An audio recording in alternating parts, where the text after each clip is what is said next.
Madame, Monsieur, bonsoir. Bienvenue dans la Semaine Éco. L'Algérie a connu une évolution significative dans son industrie pharmaceutique au cours des dernières années.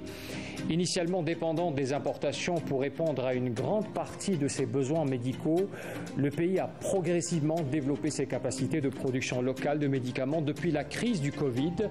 Aujourd'hui, l'Algérie compte un nombre croissant de sociétés pharmaceutiques nationales qui couvrent une part importante du marché intérieur. La production pharmaceutique nationale doit atteindre plus de 4 milliards de dollars durant l'année 2024, selon les prévisions du secteur. Cette évolution a été soutenue par des politiques gouvernementales visant à promouvoir l'autonomie dans le secteur de la santé et à réduire la dépendance aux importations. En parallèle, l'Algérie cherche à étendre son influence sur le marché pharmaceutique international et surtout africain, avec une industrie pharmaceutique de plus en plus robuste et compétitive. Le pays vise à devenir un important exportateur de médicaments. Les exportations dans le domaine de l'industrie pharmaceutique avaient atteint 12,6 millions de dollars en 2023 et devraient atteindre les 17 millions de dollars en 2024, selon les chiffres avancés par le ministère de l'Industrie et de la Production pharmaceutique. Voilà pour le thème de l'émission de ce soir. Je vous présente tout de suite d'abord les invités avec qui j'aurai le plaisir d'avoir ce débat. Tout de suite, d'abord avec Monsieur Mohamed Nibouche. Alors Mohamed Nibouche, vous êtes expert en affaires pharmaceutiques. Merci d'avoir accepté notre invitation. Merci de l'invitation. Monsieur Abdelwahed Karrar, président de l'UNOP, l'Union nationale des opérateurs de la pharmacie, et vous êtes également vice-président du CREA, le Conseil pour le renouveau économique algérien. Merci Monsieur Karrar d'être présent avec nous sur ce plateau. Bonsoir. Et Mohamed Achir, économiste et consultant de Canal Algérie, merci d'être avec nous sur ce plateau également. Merci. Alors, avant d'aborder le débat avec mes invités, d'abord, on fait un point tout court sur l'industrie pharmaceutique en Algérie, qui a connu donc cette transformation remarquable, à une capacité de production locale accrue et avec un engagement continu envers l'innovation, la qualité et la compétitivité. L'Algérie est bien positionnée pour jouer un rôle important dans le marché pharmaceutique africain et contribuer également à améliorer l'accès aux médicaments. On fait le point avec Saïda Mayouf dans ce VTR et on revient tout de suite après. L'industrie pharmaceutique, un secteur clé n'ayant de cesse d'évoluer à l'ère des technologies de pointe. Par conséquent, nombreux défis de l'heure sont à relever au niveau africain afin de parvenir à la sécurité sanitaire tant escomptée. Je voudrais que le Cameroun s'inspire de l'Algérie qui aujourd'hui a un taux d'importation en baisse. Contrairement au Cameroun, nous sommes actuellement à 7% d'industrialisation. Nous venons donc nous inspirer de l'Algérie. La Côte d'Ivoire, invitée d'honneur de cette rencontre, plaide pour une passerelle solide et durable entre les pays du continent africain. La Côte d'Ivoire, à l'instar de tous les pays, est aujourd'hui sur la trajectoire de développer son institut industriel pharmaceutique. Et pour ce faire, nous avons besoin aussi de l'accompagnement, du partenariat de l'ensemble de tous nos frères africains qui ont réussi dans le domaine pour le partage d'expériences, pour le partage de compétences, le transfert de technologies. Pharmaciens algériens, bravo. Vous êtes un exemple et nous n'avons aucun complexe à bien vouloir copier sur vous de manière à assurer à l'Afrique, dans un futur assez proche, sa souveraineté en matière de produits de santé. L'Algérie, qui en quelques décennies s'est hissée parmi les principaux producteurs pharmaceutiques d'Afrique, aspire actuellement à trouver dans le marché africain un terrain propice pour exporter ses médicaments. Notre président a insisté pendant longtemps sur la nécessité de créer un espace de coopération entre tous les pays africains. Il a d'ailleurs plusieurs fois exhorté les opérateurs économiques algériens d'aller investir dans les pays africains. La coopération sud-sud est pour notre président est une idée phare qu'il faudrait donc développer et que nous avons nous-mêmes, en tant que secteur de la santé, tenté de voir quelles sont les possibilités de créer des passerelles avec nos pays africains. L'Algérie a atteint un seuil de 80% d'autosatisfaction en matière de production nationale. Donc la souveraineté pharmaceutique, elle est atteinte, alhamdoulilah. Mais ce que nous souhaitons, c'est que cet effort-là qui a été fait par nos producteurs, par les 200 unités de production au niveau national, soit récompensé. Et soit récompensé de façon logique, qui est l'exportation du produit algérien vers les pays africains.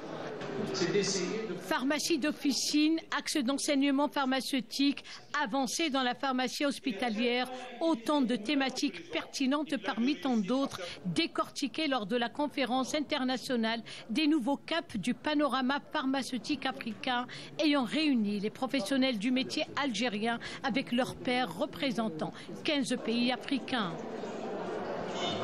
Qui a été tenu dimanche, organisé par le CNOP, le Conseil national de l'ordre des pharmaciens.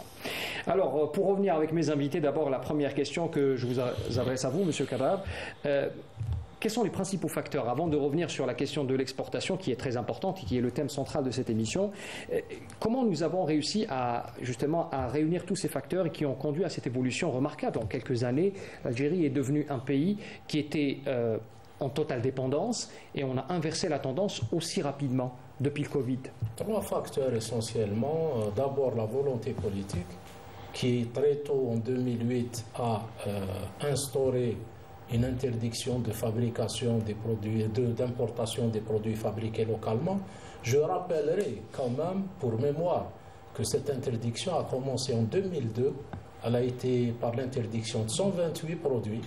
Elle a été tout de suite, disons, écartée. On aurait pu quand même être un peu plus avancé, mais donc il y a eu un décret en 2008 qui interdit l'importation des produits fabriqués localement. Deuxièmement, il y a eu un grand engouement des investisseurs, puisqu'aujourd'hui on termine l'année passée avec pratiquement 203 unités de fabrication de médicaments, de dispositifs médicaux, d'équipements de protection. Et la troisième, qui est très importante, qui est un système de sécurité sociale avec un remboursement universel sur lequel s'adosse cette industrie pharmaceutique qui lui permet justement de croître et qui lui permet de fabriquer des produits de qualité. Mais si je reviens un peu à la question, c'est-à-dire qu'aujourd'hui nous sommes donc face à une forme de stabilité qui évolue petit à petit au fur et à mesure des années, c'est-à-dire qu'aujourd'hui l'industrie pharmaceutique n'est plus statique comme elle l'était à une certaine époque. Oui. L'évolution, elle est en continu. Par exemple, aujourd'hui, on couvre à quel niveau, c'est-à-dire en matière de besoins au niveau national? Alors, je vais vous donner quelques chiffres. En 2012, nous couvrions uniquement, en 2012, nous couvrions uniquement 18% de nos besoins. Sur un marché qui a d'année en année augmenté, c'est-à-dire que les chiffres de consommation augmentent, aujourd'hui, à la fin du premier trimestre, c'est les chiffres d'IQVIA, une société spécialisée, ce n'est pas les chiffres qui viennent de chez nous, à fin mars 2024, nous sommes à 71,5% de couverture des besoins par la production locale et une production locale qui est dans l'écrasante majorité des cas en full process. Parce que beaucoup aussi d'esprits malveillants parlent d'une production locale, du conditionnement. Aujourd'hui, peut-être par méconnaissance. Non seulement, moi ce que je voudrais aussi passer le message, la majorité par méconnaissance, mais il y a une partie quand même par malveillance, par une certaine déconsidération que nous avons vécue, nous, dans le pharma. On a toujours essayé, et c'est normal parce qu'il y a toujours des intérêts qui sont perdus, on a toujours essayé de dire que c'est du conditionnement, que les produits ne sont pas efficaces, que les produits Princeps qui viennent d'ailleurs sont mieux. Aujourd'hui, je voudrais aussi transmettre un message peut-être plus important que le fait qu'on fabrique. Aujourd'hui, nous développons nous-mêmes nos produits. Ce qui est extrêmement important parce que ce n'est pas tant toutes les usines qui sont en place qui sont un acquis. Le plus grand acquis, c'est l'expertise que nous avons réussi à avoir, que nos jeunes aujourd'hui maîtrisent dans la fabrication, dans le contrôle. Et aussi, je voudrais aussi rajouter l'expertise qui est acquise par l'Agence nationale des produits pharmaceutiques. Parce qu'il y a eu un développement chez les industriels, mais il y a eu aussi une expertise acquise parallèlement par une agence qui contrôle ces produits-là. Donc c'est l'aspect réglementaire aussi qui a évolué en même temps que les producteurs qui ont été... Et l'université qui a évolué. Nous allons parler tout au long de l'émission. Du pharma qui ont évolué. Vous avez tout dit, hein, M. Karam. Laissez-nous un peu le temps de développer un peu toutes ces questions. Alors, docteur Mohamed Nibouche, je voudrais également vous écouter sur cette même question. Comment vous qualifieriez-vous justement cette évolution depuis le Covid, si j'ai envie de dire, avec ce chiffre qui a été avancé, 71,5% en matière de couverture nationale. C'est important pour un pays d'être dans cette souveraineté en matière de médicaments, d'accès aux médicaments? Oui, non. L'Algérie et le secteur pharmaceutique algérien a eu une évolution terrible, très importante Terrible dans le bon sens, hein. Évolution, je n'ai pas dit évolution, j'ai dit une évolution très importante.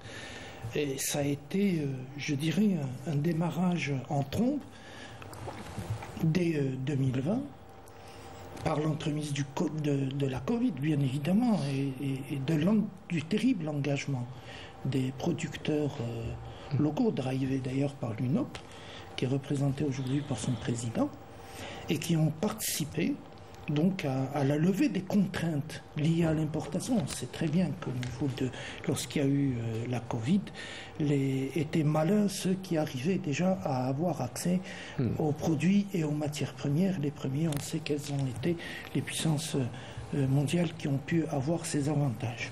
Mais l'Algérie a pu fabriquer pour elle-même, soutenir les besoins médicaux au niveau des centres hospitaliers. Et là où il fallait se battre aussi pour le faire. Et je me souviendrai toujours de la bataille de l'oxygène qu'il fallait absolument fournir et fabriquer. Et les fabricants algériens ont pu lever tous les doutes qui étaient dirigés vers la production algérienne en mettant en place des produits de haute facture. Et aussi, l'Algérie avait participé aussi à donner à des pays africains qui étaient dans le besoin de ces produits-là, pour les besoins sanitaires, à leur fournir aussi ces produits-là. En 4 ans, il y a eu une nouvelle réglementation, je ne dis pas mise à jour, mais je dirais une nouvelle réglementation. C'est une refonte aussi de la réglementation. Refonte absolument totale de l'ensemble de la réglementation, qui devait servir la politique algérienne de l'industrialisation en termes de produits pharmaceutiques. Et quand je dis produits pharmaceutiques, je ne dis pas qu'un médicament, je dis réactifs, je dis dispositifs médicaux, je dis produits de diagnostic, on en parlera tout à l'heure, parce que le médicament seul ne servira pas comme outil à la santé publique à être présent et à aider.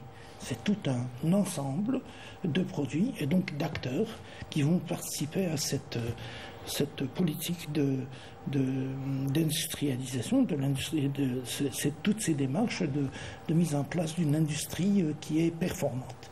Et je viendrai dans le sens de mon ami Sekarar en disant que la production algérienne est une production de qualité. C'est une production qui est en full process. Je vérifiais tout à l'heure la dernière nomenclature algérienne et je peux vous garantir qu'au moins 92% des produits inscrits à la nomenclature algérienne sont des produits fabriqués localement. Quant à dire il y a du conditionnement en nombre, je dirais non. Seuls 60% produits sont conditionnés et 331 sont fabriqués en prémix. Sur plus de 2900 produits fabriqués localement. Vous voyez donc que le pourcentage est énorme et que l'Algérie est aujourd'hui l'un des rares pays de l'Afrique, et peut-être même que nous allons nous étendre à la sphère MEA, qui arrive à répondre à la demande en produits pharmaceutiques du pays, de l'Algérie, donc à hauteur de 70% et plus, puisque Dr Kerrar a annoncé le chiffre vérifié de 71,5%. Le plus récent, on va dire, 71,5%. Monsieur Hachel, j'aimerais avoir l'avis de l'économie sur la question, c'est-à-dire une évolution très rapide. On a été un peu submergé par une refonte, comme l'avait dit monsieur Nibouche, création d'un ministère de l'industrie pharmaceutique, toute une panoplie réglementaire. Quel a été l'impact économique de ces décisions Il y a eu bien sûr la Covid qui a un peu fait accélérer les choses, oui. Mais cela a entraîné tout un processus économique. Oui, je pense, d'abord ça a été déjà dans une stratégie nationale de diversification de la production nationale. Donc il y avait cette stratégie de substitution aux importations et le secteur pharmaceutique a été aussi dans cette stratégie depuis je pense, 2008, c'est ça. Donc il y a eu cette stratégie donc, de remplacer progressivement les médicaments importés par des médicaments fabriqués localement. C'était une stratégie qui a été encouragée par les pouvoirs publics. Ensuite, effectivement, avec la Covid-19, ça a été un événement quand même majeur qui a secoué tous les pays du monde et qui a rappelé à tous les pays du monde, justement, cette nécessité stratégique de se doter d'une certaine sécurité sanitaire et surtout d'avoir une production locale. On a vu des pays qui sont développés, très développés même, mais qui s'est retrouvés piégés par la Covid-19 par rapport à paracétamol par exemple. C'est-à-dire des produits qui ne sont pas vraiment, qui nécessitent une autre technologie parce qu'ils ont laissé leur outils de production se délocaliser à un certain moment, s'internationaliser. Et maintenant, justement, même ces pays-là, ils sont dans une approche de relocalisation. Il y a un pays européen, la deuxième économie d'Europe, qui a mis une stratégie depuis 2021-2030 pour relocaliser plusieurs produits pharmaceutiques. C'est dans un cadre de stratégie de sécurité nationale, etc. L'Algérie également, depuis 2020, effectivement, elle a lancé cette ambition stratégique d'augmenter d'abord cette production pharmaceutique locale, mais aussi de la doter avec un encadrement juridique et institutionnel, notamment l'agence, ainsi qu'il y a eu des révisions juridiques par rapport au processus d'enregistrement, donc tout ce qui est dispositif technique, et la création même d'un ministère, carrément. Maintenant, c'est un peu jumelé avec l'industrie. Ensuite, donc, on a cette faculté de pharmacie aussi parce que le secteur pharmaceutique est un secteur de la recherche et développement. C'est un secteur qui est cognitif, de la connaissance aussi. Donc elle a besoin d'être appuyée par une forte recherche et développement, par la recherche universitaire, académique, mais aussi opérationnelle. Donc effectivement, comme disait M. Caro, il y a une volonté politique pour mettre en place une véritable industrie pharmaceutique nationale. Et les résultats également ils sont là, du moment que on arrive à satisfaire 71% du besoin national et donc c'est un très bon résultat, sauf qu'il y a bien entendu des vulnérabilités. Donc d'abord en termes de matières premières par exemple, il y a un terme d'intégration, en termes aussi des médicaments destinés aux maladies chroniques. Donc ça aussi c'est une vulnérabilité, mais je pense que l'État algérien a même repris un peu la stratégie de partenariat avec des étrangers pour pouvoir justement investir davantage dans ce créneau. Et Saïda même a été en quelque sorte réhabilité dans une mission stratégique nationale parce que c'était un groupe public, etc., qui avait de l'histoire. Il a plus de 40 ans d'existence. Donc il a été choisi, je pense aussi, même pour accompagner l'État algérien dans cette stratégie, surtout quand il s'agit d'investissement massif, parce que l'investissement dans le pharma, la production, donc, nécessite quand même une mobilisation de moyens importants, que ce soit financier, recherche et développement. Et il y a aussi le secteur privé, donc on a des champions le aussi. secteur privé, si on peut laisser la parole à M. Kala, justement, parce que on parle de l'UNOP, l'Union nationale des opérateurs de la pharmacie, vous en êtes le président.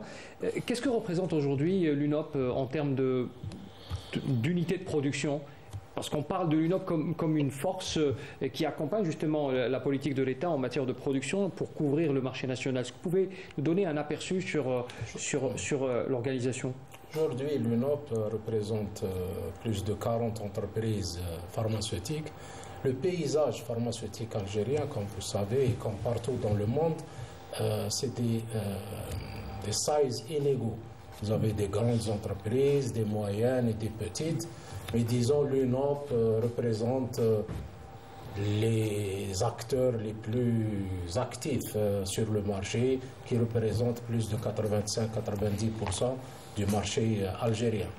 Donc ce sont toutes des entreprises qui ont au minimum une unité de fabrication. On a certaines entreprises qui ont 3, 4, 5 unités de fabrication. Il y a beaucoup d'investissements qui ont été faits et les résultats sont là. Les résultats sont là et je dirais même que la pandémie était un très bon test. D'abord pour tester la résilience de cette industrie pharmaceutique. Secondo, il se trouve que par chance, on fabriquait pratiquement tous les produits utilisés contre la pandémie. Le gel hydroalcoolique. Le gel, c'est le plus simple. Entre autres. On garde en tête cette question qui a beaucoup marqué les esprits. Les antibiotiques, l'énoxaparine, le vaccin. Et donc, il se trouve que il y a pour certains produits, bon, les téléspectateurs ne le savent pas, ramener des matières premières était un défi. Parcours du combattant. L'augmentation des prix, l'indisponibilité des matières premières. Vous êtes passé par une période assez particulière, on l'imagine, pendant la Covid, où justement vous parlez d'un... Comment ça s'est... On aimerait aussi savoir ce côté-là, c'est-à-dire que vous, en tant qu'opérateur privé, je parle de vous en tant qu'organisation, comment vous en êtes sorti ? Comment vous avez procédé durant cette période qui était compliquée Personne ne pourra vous dire comment. C'est le test, parce qu'on n'a jamais vécu ça auparavant. On avait des restrictions. Bon, heureusement qu'on a été autorisé à travailler. On avait des restrictions, plein de restrictions. Vous vous rappelez les débuts, on ne savait même pas comment se comporter. Quels étaient... En même temps, on a mis en place des plans de gestion au niveau de nos unités pour qu'il n'y ait pas, disons, de diffusion de la maladie. Une maladie qui nous était inconnue, donc c'était au jour le jour qu'on apprenait. On a mis en place des protocoles. Comment les je vous posais la question par rapport au modèle économique, c'est-à-dire que... J'y arrive. Oui. On recevait de nos fournisseurs des offres de matières premières le matin. L'après-midi, si la commande n'était pas passée, elle n'était plus disponible. Vous commandez une matière première, normalement c'était 3 mois. Les délais s'allongeaient pour devenir 8 mois. Vous commandiez 1 tonne, celui qui commande 5 tonnes d'un autre pays passe avant vous. Celui qui va augmenter le prix, quand on lui dit 8 mois pour avoir le produit, il va dire non, moi je l'achète au lieu de 50, je paye $60 et je l'achète. Vous vous rappelez des épisodes où des masques étaient raquettés sur le tarmac, sur des tarmacs de l'aéroport. Exact. Donc, c'était un bon test d'abord parce que certains produits, leur consommation a augmenté de 170%. Et donc, c'est vrai que, disons, certains voient le verre à demi vide parce que nous avons vécu quelques perturbations beaucoup moindres que beaucoup d'autres pays. Ça, c'est très important. Et heureusement, à l'ère de l'Internet, je pense que les Algériens ont vu ce que d'autres pays similaires ou parfois plus développés que nous ont vécu. Donc, je pense vraiment sincèrement et d'une manière pragmatique qu'on s'est bien débrouillé et qu'on a fait face d'une manière organisée à cette pandémie. Monsieur Kalla, je reviendrai rapidement vers vous. Il y a l'appel à la prière qu'on doit diffuser à l'instant. On reviendra vers le débat avec ce que vous venez de dire. أعوذ بالله من الشيطان الرجيم إن الصلاة كانت على المؤمنين كتابا موقوتا صدق الله العظيم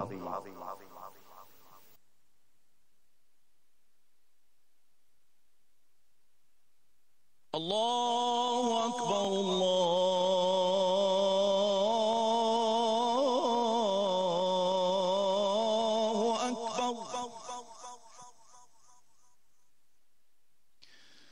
أشهد أن لا إله إلا الله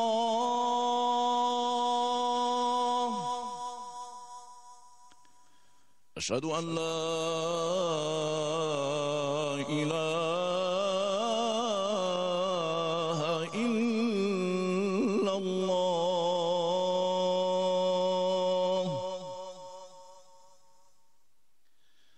أشهد أن محمدا رسول الله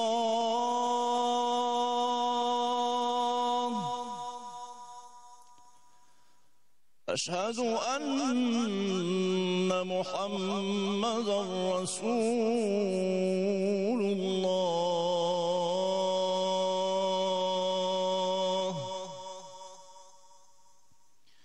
حي على الصلاة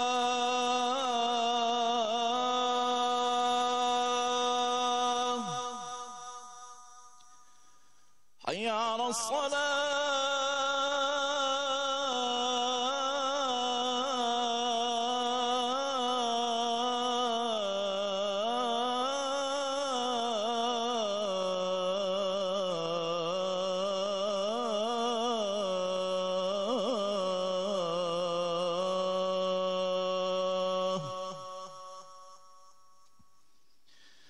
حي على الفلاح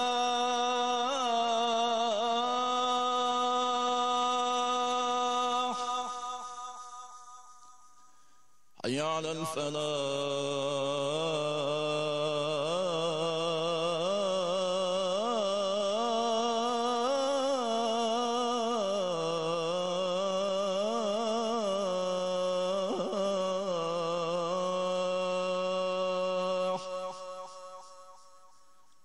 الله أكبر الله أكبر لا إله إلا الله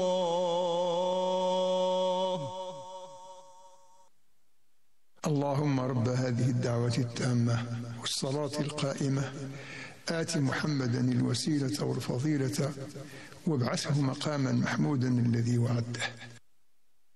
C'était l'appel à la prière pour Salat al-Isha, pour Alger et ses environs. Taqabbalallah Salat al-Jamia. Alors je reviens vers vous, Monsieur Kara, justement, on parlait d'un défi qui a été relevé post-Covid. Nous sommes passés d'une période difficile en une phase de renforcement et d'évolution très rapide. C'est ce que vous disiez à l'instant. Exactement. Comme je vous disais, ça nous a permis de nous tester. Ce qui est bien, ça nous a permis aussi, je pense, de tirer les leçons à titre individuel, mais aussi à titre collectif, parce que la santé, depuis l'indépendance de l'Algérie, a été au centre des préoccupations de tous ceux qui ont dirigé le pays. Et la santé publique est un sujet qui est cher à tous les Algériens. Et le fait qu'on ait une médecine gratuite, qu'on ait un accès aussi large aux soins, nous sommes 9% des pays africains ont une consommation en médicaments supérieure à $50 par habitant. L'Algérie y est. Donc, les plus bas pays représentent 79% des pays africains ont une consommation par habitant qui est inférieure à $25. Donc, on est parmi les pays les plus pourvus. Je vous rajouterai seulement un chiffre. Il y a seulement en Afrique 4 pays qui ont plus de 50 unités de fabrication. L'Égypte, le Nigeria, l'Afrique du Sud et l'Algérie.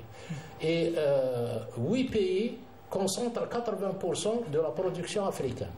Donc ça vous donne un peu la mesure de la place de l'Algérie pour que l'Algérien qui nous regarde sache la place de son pays déjà dans l'échiquier africain. Oui. Et c'est et nous sommes aussi dans la région MENA, je vous le disais tout à l'heure, le pays qui couvre le plus grand pourcentage de sa consommation par sa fabrication locale. On a atteint 71,5%. Je comparerai par exemple à l'Égypte qui a une industrie pharmaceutique beaucoup plus ancienne que la nôtre. Ils ne couvrent que 52 ou 53% de leurs besoins. Il y a aussi le principe de maîtriser aussi le process de fabrication qui fait aussi la particularité de notre pays. Exactement, dans ce domaine. Maîtriser la fabrication, l'analyse. L'exemple de l'année passée, nous avons fabriqué l'équivalent de 2,3 milliards de dollars. Donc c'est un chiffre qui est quand même important. C'est le double que fait notre voisin de l'Est, la Tunisie par exemple. c'est le double du marché tunisien. Donc, c'est pour vous dire que il faut être fier de cette production. Il faut maintenant passer à une autre phase. Je vous tends la perche. Parce qu'il faut qu'on passe à l'exportation. Oui. Nous avons plusieurs unités qui sont en sous-utilisation. Nous avons des capacités excédentaires. Et réellement, maintenant que nous nous sommes occupés de couvrir le marché interne, d'améliorer bien sûr cette couverture, il faut utiliser ces capacités pour passer à l'exportation. Et prenez la perche. Oui, je la prends et je la remets à M. Nibouche. Monsieur Nibouche, vous avez donc écouté ce que vient de dire M. Karra sur ce défi qui a été relevé. Hein. Ce n'est pas rien. Aujourd'hui, l'Algérie a su renforcer tout un tissu industriel autour de la pharmacie, autour des produits pharmaceutiques. Cela nous place dans une position confortable pour s'ouvrir aussi sur le continent et sur cette question tellement importante qu'est l'exportation? Oui, non, mais de toute façon, l'exportation est incontournable. Pour deux raisons. D'abord, pour pouvoir la faire, il faut au moins satisfaire à la question de la demande nationale en produits. Donc on est passé par là. L'Algérie répond à 71,5%. Il n'y a pas un pays au monde qui répond à 100% de la demande de ses citoyens en soins. Ce qui veut dire que nous répondons à un élément qui est fondamental dans la loi fondamentale, qui est la Constitution nationale, c'est la prise en charge des soins des citoyens qui sont sur le territoire national. C'est un bond formidable qui a été fait par l'Algérie, par nos politiques, par nos gouvernements, par les acteurs qui sont dans l'industrie, qui ont pris donc j'ai perdu le terme. Oui, qui ont pris les devants pour aller donc produire et répondre à la demande en soins nationale. Maintenant, il y a un élément qui vient d'une information qui a été donnée par le docteur K qui est importante. Il y a plus de 200 producteurs nationaux.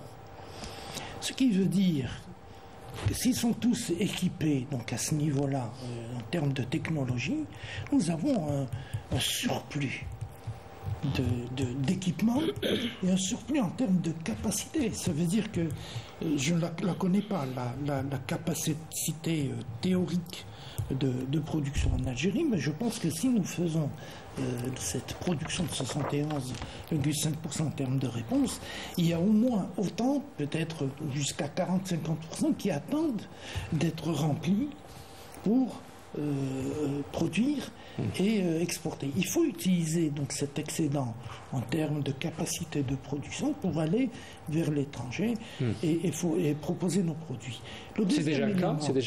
L'Algérie est déjà dans une... Nous sommes excédentaires. Nous sommes excédentaires et nous sommes aussi dans une opération d'exportation. Nous sommes sur une démarche d'exportation depuis 4 ans déjà, qui a donc continué à se développer.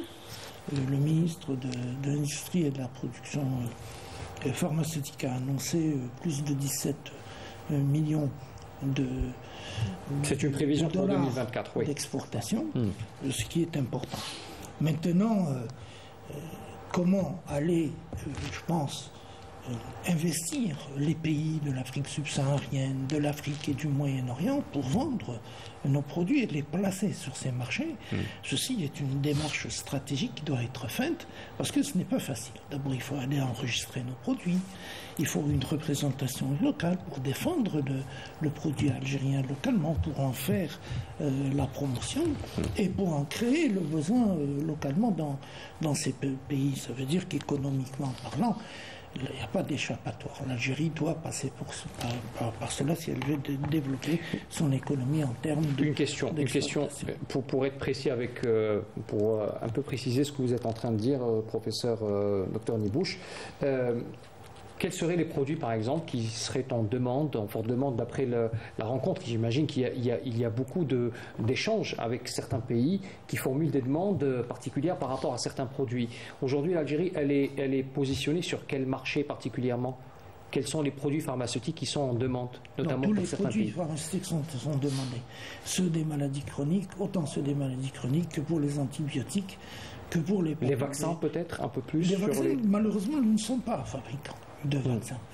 C'est l'un des points dont nous discuterons tout à l'heure, par exemple, si on veut aborder le point du développement de l'industrie pharmaceutique algérienne et comment elle devrait aller.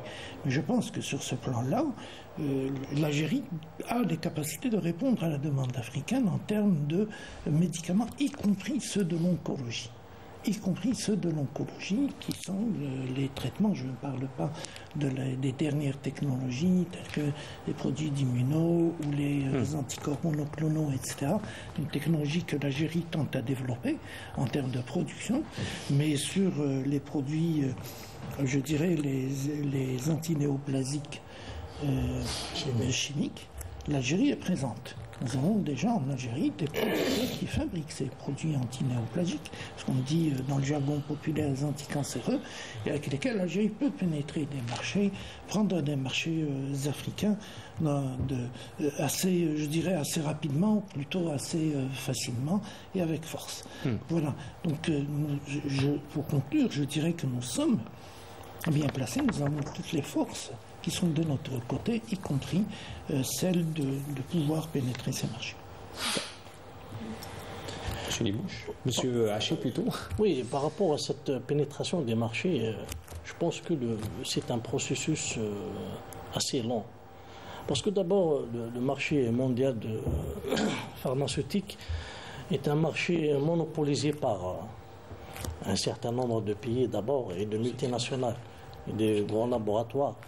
Vous avez les États-Unis d'Amérique qui dominent jusqu'à 45-46% du marché. L'Union européenne, ils sont à 23-24%. Donc, bien sûr, les chiffres peuvent changer. C'est des statistiques que j'ai vérifiées pour 2020-2021. Donc, on a après un peu l'Amérique latine, le Brésil, la Chine aussi. Et si on prend l'Afrique, effectivement, l'Afrique représente moins de 1% du marché mondial des médicaments. Vous voyez un peu Donc le marché africain reste d'abord un grand potentiel pour les exportations des produits algériens, du moment qu'il y a un besoin pour le marché africain, il y a un besoin en médicaments. Donc du moment que l'Algérie a des grandes capacités de production, donc il peut justement placer le marché africain comme cible à court et moyen terme. Et puis, mais il ne faut pas oublier que même sur le marché africain, il y a ces grandes boîtes multinationales aussi, qui sont déjà là. Donc c'est un marché très concurrentiel, disputé, et qui demande une qui demande une stratégie, qui demande des techniques de pénétration, qui demande des alliances aussi avec des laboratoires. Si on prend le dernier exemple, par exemple, la pénétration, disons, le début de pénétration du marché saoudien, ça a été fait avec un partenaire étranger, donc avec une boîte multinationale. Donc il faut des stratégies de partenariat avec des grandes boîtes pour pouvoir justement les utiliser ou bien en profiter de cette... parce que c'est une chaîne de valeur mondiale. Donc pour avoir une place dans cette chaîne de valeur mondiale, quand le marché est très concurrentiel, donc il est stratégiquement préférable de réaliser soit des joint ventures fabriquées localement au niveau national et viser des marchés à l'international, ou travailler avec ces laboratoires aussi dans ce cadre-là. Maintenant, c'est vrai, il y a un début des exportations, c'est très encourageant. Donc il y a le privé, il y a Saïda aussi. Donc le marché africain est porteur, même avec le développement de la zone de libre-échange, etc. Donc il y aura une harmonisation, il y aura peut-être éventuellement beaucoup d'accords de partenariat avec les pays africains, parce que ça suit également les accords stratégiques entre pays. Donc ça donne quand même, c'est-à-dire des opportunités d'exportation, surtout que, comme il a été souligné par mes amis, on a déjà un potentiel de production qui est en place. Et puis maintenant, par rapport à la question c'est-à-dire des médicaments destinés aux maladies chroniques, d'oncologie par exemple, etc. Donc cela nécessite également des grands investissements. C'est pour cette raison que la recherche et développement et les grandes multinationales peuvent participer dans cette stratégie de pénétration des marchés à l'international et même développer, pourquoi pas, donc de la matière première en Algérie. C'est vrai que c'est pas facile parce qu'il y a des régions qui ont un peu cette spécificité, etc. Mais par exemple des plantes médicinales, etc. Donc il faut qu'il y ait de la recherche scientifique intensive par rapport à cette perspective de développer donc de la matière première. Puis-je rajouter un mot? Oui, allez-y. Juste, je voudrais entendre aussi M. Kabas sur la question de l'exportation qui... Oui, allez-y. Très certainement. La question du marché africain, elle se pose effectivement en termes de possession. C'est qui possède ce marché depuis très longtemps? C'est un marché européen, plus français, franco-belge qu'américain. La question qui se pose, c'est une question de pouvoir d'achat, de pouvoir accéder. Les médicaments, c'est une question d'accession, de comment on peut accéder. Ces grandes compagnies multinationales ne vendent pas un prix. Les médicaments ont des prix préférentiels. Ils sont là pour faire du business. Donc c'est à leur prix. L'Algérie, elle rentre dans les équilibres, non pas pour des prix, nous voulons vendre, mais à nos prix. Et les prix algériens vont être des prix préférentiels. La question est de... C'est vrai, vous avez dit un élément qui est vrai, c'est que ça va prendre du temps. Ça va prendre du temps pour se placer. Mais les partenariats gouvernementaux peuvent exister. Le gouvernement algérien, les ambassadeurs, c'est pour ça que je disais tout à l'heure, savoir vendre l'Algérie comme étant un produit, un pays africain. L'Algérie a des capacités de production qui veut dire que nous avons même la possibilité de fabriquer des produits qui sont spécialement destinés à certains pays qui ne sont pas consommés en Algérie. Nous pouvons produire en Algérie pour des contrées africaines qui ont besoin de cela. La question est de savoir comment nous allons aborder cela et comment nous allons plutôt développer et approfondir la stratégie d'exportation algérienne pour bien se placer et se pérenniser sur le marché africain. Et je laisse la parole à mon ami.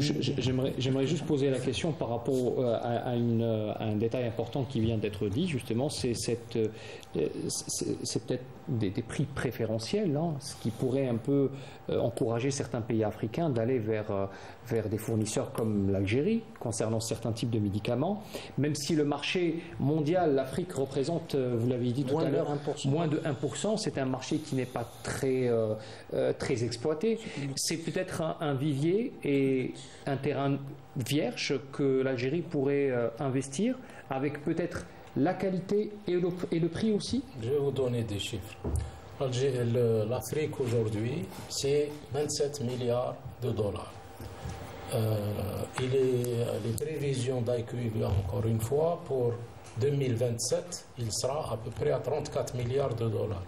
La croissance dans les pays africains, elle est supérieure aujourd'hui à la moyenne de la croissance mondiale. Le fait, pour que les téléspectateurs comprennent que le marché américain aujourd'hui représente 42% du marché mondial, c'est l'effet prix. Les prix aux États-Unis sont extrêmement élevés.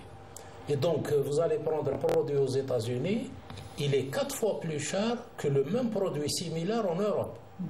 Et quand il arrive à la région MENA, il est peut-être 10 fois moins cher. Donc, il y a l'effet prix qui fait que, effectivement, on voit que l'enveloppe consacrée aux États-Unis est élevée.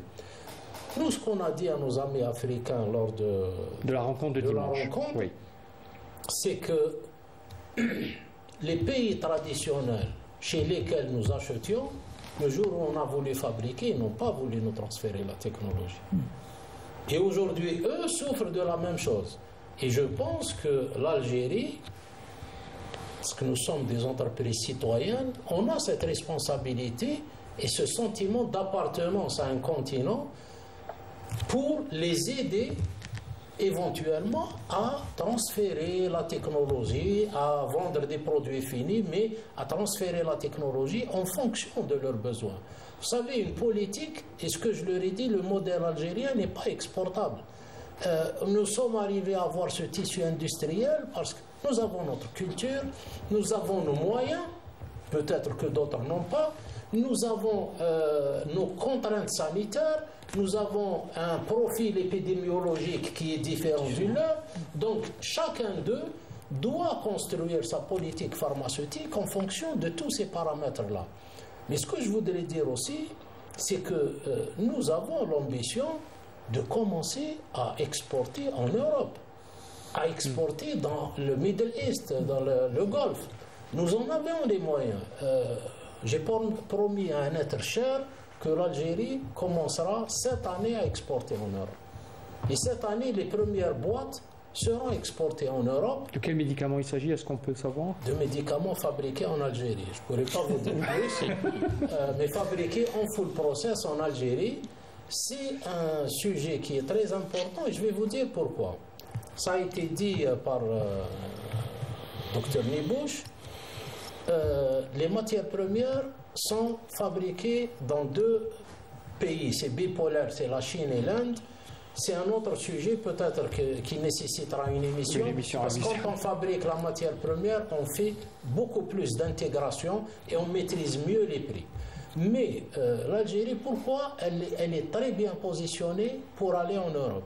Quand il y a eu la pandémie, les pays européens se sont dit on va relocaliser chez nous. Ils se sont vite aperçus que ça va coûter beaucoup plus cher et très rapidement tout ça s'est dégonflé. Aujourd'hui, ils ont des ruptures chez eux, des produits disponibles en Algérie sont en rupture, en France, en Italie, en Suisse. Nous, en Angleterre aussi, beaucoup de ruptures en Angleterre. Nous avons un outil de production qui est de qualité. Ça, c'est un. 2, il y a le réchauffement climatique avec des objectifs pour eux de baisse de l'empreinte carbone. Donc, aller ramener des produits au fin fond du monde, ça augmente l'empreinte carbone. Les plus rentables. Aller les ramener d'Algérie, ça va baisser l'empreinte carbone et ça va les aider dans l'atteinte de leur objectif d'ici 2030. Donc, aujourd'hui, on est positionné sur le plan qualité, sur le plan... C'est-à-dire que l'environnement actuel est à notre avantage. Exactement. Le retour des participants justement à cette rencontre, il y a eu plusieurs pays africains qui étaient présents, notamment des représentants d'officiels. Est-ce que vous avez senti cet engouement peut-être aussi de venir en Algérie et réellement d'aller vers la prospection des produits pharmaceutiques et pourquoi pas signer des accords? Oui, le thermomètre, c'est que j'ai terminé ma communication. Il y a eu 6 ou 7 Africains qui sont venus me voir. D'ailleurs, toutes mes cartes de visite, vous les avez épuisées. De stock, voilà, parce qu'ils sont demandeurs, ils sont intéressés. Et ils ont vu qu'on n'est pas des exportateurs, des conquérants. On n'a pas cette posture, l'Algérie n'a jamais eu cette posture. Nous avons une posture, effectivement, nous voulons exporter, et nous voulons partager l'expertise que nous avons acquis assez difficilement. Très bien. Alors, il ne nous reste pas beaucoup de temps, ça passe très très vite, hein. Le débat est très intéressant. Je vous laisse... Pour conclure, et après pour M. Hachel également, un mot sur les perspectives d'avenir. Aujourd'hui, nous parlons justement de l'exportation qui s'installe, qui est déjà installée, mais qui doit évoluer de manière très rapide, pas seulement en Afrique. On parle de l'Afrique comme étant un continent cible, mais il y a aussi la région MENA, l'Europe aussi. Pourquoi pas aller vers l'Europe avec des produits made in Algérie. Quel est votre sentiment par rapport aux perspectives à venir sur cette question? Mais c'est une question très intéressante. Vous savez, j'ai vu évoluer le marché sud-africain, plutôt sud-américain. J'ai vu évoluer le marché indien. Il y a eu un élément clé. C'est la présence des autorités, du gouvernement, la volonté politique, mais pas que. À côté, le développement pharmaceutique est fondamental. C'est un des éléments que le docteur Kerara a cité tout à l'heure, et qui doit absolument se faire avec l'université algérienne, qui est l'antre de la recherche. La présence algérienne dans les marchés africains, moyen-oriental et européens, etc., devient une responsabilité en termes de continuité à maintenir notre présence en qualité et en diversification. Il n'y a pas que le médicament. Il y a le dispositif médical, Il y a notre savoir-faire que nous pouvons exporter vers des contrées de l'Afrique, du Moyen-Orient, en termes de production. Et plutôt que de rester producteurs en Algérie, nous pouvons aussi être par des partenariats producteurs en Afrique. Au Moyen-Orient, nous en avons la capacité, l'intelligence, le savoir-faire. Seulement, il faut les maintenir par les la encourager recherche, aussi, par les partenariats avec l'université. Et bien sûr, aller aussi vers les nouvelles technologies. Ça, c'est un autre discours, nous pouvons en parler dans une autre émission. On pourra faire une émission rien que sur la question du... Oui. Pour cela. Merci. Monsieur Hachel, un dernier mot. C'est dans le sens... L'université, implication d'université. Oui, mais parce que c'est le marché des médicaments, enfin, la production des médicaments dépend de la capacité d'innovation, de la recherche et développement, de la recherche fondamentale aussi, de l'université. Donc, et ça, effectivement, il faut y aller même dans cette perspective de ciblage. Il y a ce raccourcissement des chaînes de valeur mondiales, surtout l'Europe. Donc là, l'Algérie, c'est la rive sud de la Méditerranée. Donc il y a tout un intérêt de partager la valeur aussi avec des grandes boîtes européennes et faire du marché africain aussi l'étendue d'exportation, même de développement des chaînes de valeur régionales africaines dans le cadre de la SDICAF. Donc voilà des stratégies, mais qui nécessiteraient bien sûr beaucoup d'investissements, surtout en la ressource humaine. En la ressource humaine, et sur cette note, nous arrivons à la fin de cette émission. Merci à mes invités, Mohamed Nibouche, docteur Mohamed Nibouche, vous êtes expert en affaires pharmaceutiques. Merci d'avoir été avec nous et d'avoir répondu à nos questions également. Abdelwahed Karal, président de l'UNOP, l'Union nationale des opérateurs de la pharmacie, et vice-président du CREA, le Conseil pour le renouveau économique algérien. Merci d'avoir été avec nous également sur ce plateau. Et notre consultant, docteur Mohamed Hachel, économiste, enseignant à l'université Tizi Ouzou. Merci, monsieur Hachel, d'avoir fait le déplacement et d'assister avec nous à cette émission. Merci à vous tous, chers amis téléspectateurs. Et je vous souhaite une